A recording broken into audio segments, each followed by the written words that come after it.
We're emerging from a deadly pandemic and we must learn the lessons. The first is how much we all rely on our workers, on those who staff the NHS and our other public services, who care for the elderly, who manufacture and transport and sell our food, who keep our water, gas and electricity running. The Communist Party has always said that it's the workers who create the wealth in our society, not the bankers, the speculators, the big landowners and the capitalist shareholders. The second lesson is that the Welsh Parliament must have the economic and financial powers that can challenge capitalist market forces and make a real difference. As a result of Brexit, the Senedd will have 70 extra policy-making powers, but we will have to fight the Tory government in order to bring all these powers to Wales in full. That's what communists in the Senedd will fight for, instead of trying to rerun the battle of Brexit and hand those powers back to Brussels and the European Union. We need the powers to plan our economy, to build more social and council housing and solve the second home crisis in many of our local communities, to connect up our transport systems, create sustainable jobs, invest in our public services, strengthens people's rights at work and provide a better social safety net for all who need it.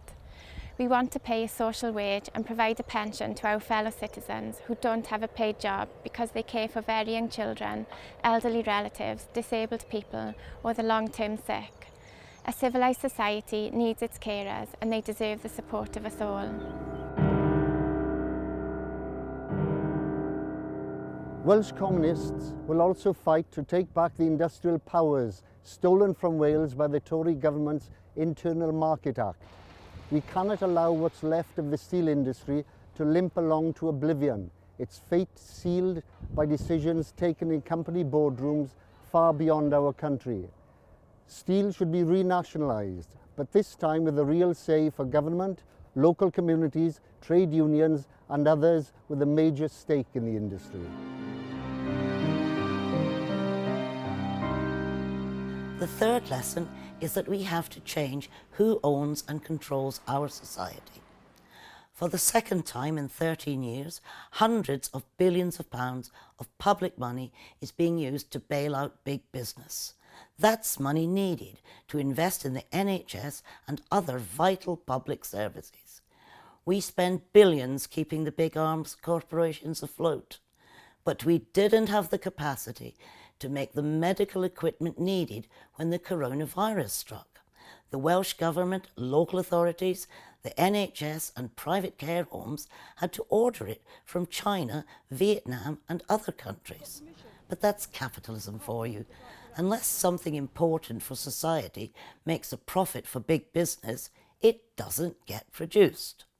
That's why public money had to be pumped into the research, development and production of our COVID vaccines. If we, the public, are paying for something, we, the public, should own it.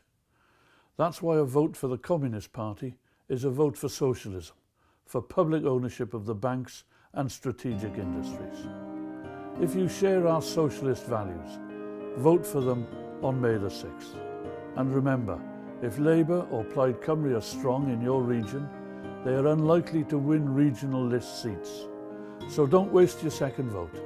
Vote Communist for real power for the people of Wales in a federal Britain. For a free copy of the Communist Party's election manifesto, Real Power for the People of Wales, email office@welshcommunist.org or phone 07790 884 137.